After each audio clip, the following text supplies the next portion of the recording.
semuanya, kembali lagi di channel YouTube saya. Nah, kali ini saya akan membahas terkait dengan seksisme.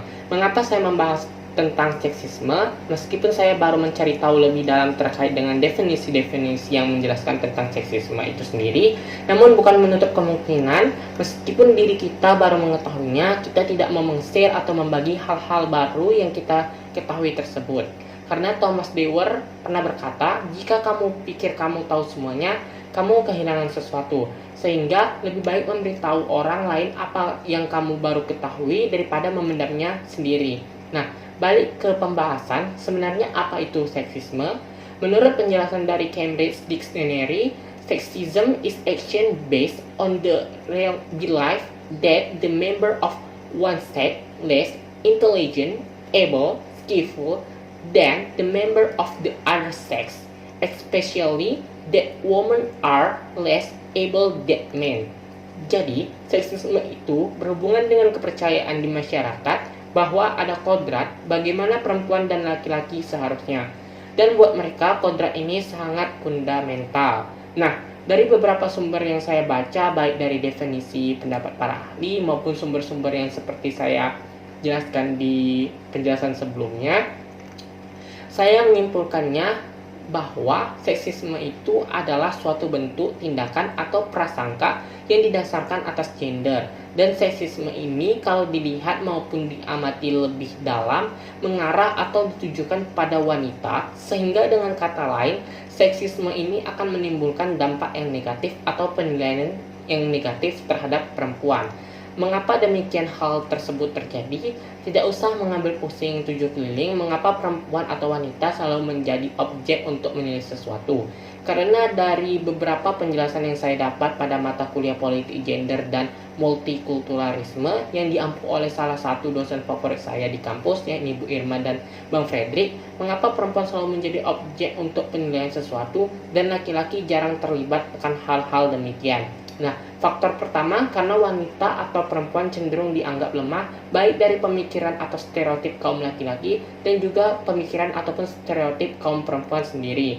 Wanita itu selalu dianggap lemah, tidak berdaya dan sebagainya. Faktor lainnya tidak begitu jauh dengan faktor sebelumnya, yakni perempuan harus selalu berada di bawah ataupun di belakang laki-laki karena perempuan membutuhkan laki-laki untuk melindungi diri mereka. Sehingga dari kedua faktor tersebut dapat dijadikan acuan mengapa perempuan sering menjadi suatu objek untuk menilai sesuatu. Nah, ada beberapa contoh yang akan saya sampaikan terkait seksisme yang menjadikan perempuan dipandang negatif tidak hanya kaum laki-laki, namun juga oleh kaum perempuan sendiri. Sehingga terjadi ketimpangan gender yang menyudutkan perempuan dalam satu sisi. Nah, contoh umumnya yang saya dan penonton video ini ketahui bahwa wanita itu harus berpakaian tertutup. Misalnya memakai hijab bagi wanita muslim dan memakai pakaian longgar yang tidak menampakkan bentuk tubuh atau memperlihatkan bagian-bagian yang dianggap terlalu vulgar atau mencolok yang dapat menimbulkan suatu masalah. Dan jika wanita dengan pakaian terbuka atau seksi tersebut akan dinilai bahwa wanita tersebut adalah wanita yang tidak baik, wanita bandel, atau bahasa anak medannya wanita tak bagus. Karena jika wanita berpakaian terbuka atau seksi akan menimbulkan masalah bagi dirinya sendiri maupun orang lain. Seperti misalnya wanita tersebut akan diperkosa, dilecehkan, dan sebagainya.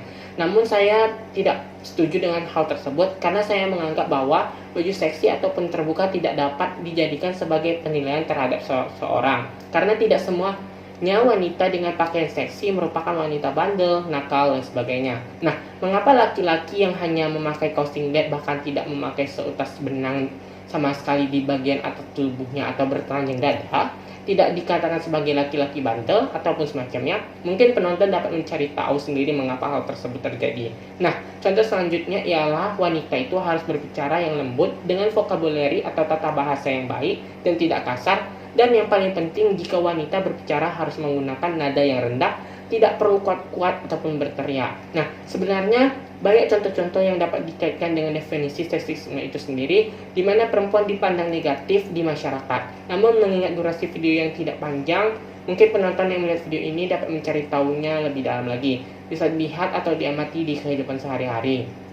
Nah, dari tadi saya menyampaikan bahwa perempuan sering menjadi korban dari seksisme itu sendiri. Dan apakah laki-laki tidak dapat menjadi korban dari seksisme ini?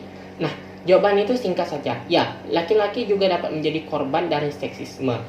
Namun perempuan merupakan kelompok yang lebih rapuh dibanding laki-laki, sehingga korban dari seksisme ini lebih kepada kelompok perempuan. Nah, dari sumber-sumber yang saya dapatkan, bahwa seksisme ini terbagi atas dua kategori, yaitu hostile sexism and benevolent sexism. Hostile sexism itu tujuannya lebih mengarah kepada menjaga dominasi laki-laki dan diekspresikan dengan cara yang lebih ekstrim, seperti harassment dan kekerasan. Sedangkan benevolent sexism itu terkesan lebih subtle dan positif, tapi sebenarnya juga berbahaya. Karena benevolent sexism ini cenderung manipulatif. Dengan kata lain, seakan-akan laki-laki itu tugasnya memang untuk melindungi perempuan, namun tujuannya tetap untuk memposisikan laki-laki di atas perempuan.